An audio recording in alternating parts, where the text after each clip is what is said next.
Taste అయితే అస్సలు ఉంది, నిజంగా సూపర్. మీరు కూడా ఒకసారి మీ ఇంట్లో ట్రై చేసి ఎలా వచ్చింది టేస్ట్ నాకైతే కామెంట్ పెట్టండి. నాకైతే చాలా అంటే చాలా బాగా వచ్చింది, సూపర్. అసలు నేను మాటల్లో చెప్పడం కంటే మీరు దీన్ని ట్రై చేసి మీ ఇంట్లో చేసుకుంటే చాలా క్విక్ అయిపోతుంది, తక్కువ మసాలాతోటి తొందరగా అయిపోయేది ఏదైనా ఉంది రెసిపీ అంటే అది ఎగ్ పులుసు అనమాట.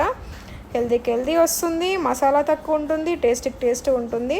నాకైతే ఎగ్ పులుసు చాలా అంటే చాలా ఫేవరెట్ అనమాట. నేను ట్రై చేసిన స్టైల్లోనే మీరు కూడా ట్రై చేసి తిని నాకు కామెంట్ పెట్టండి. అండ్ అలాగే మన ఛానల్ని మాత్రం సబ్స్క్రైబ్ చేసుకోవడం అస్సలు మర్చిపోకండి. నేనైతే ఇలాగే వంటలు, వాటి టేస్ట్ అన్నీ మీకు చెప్తూ ఉంటాను, అప్డేట్స్ ఇస్తూ ఉంటాను.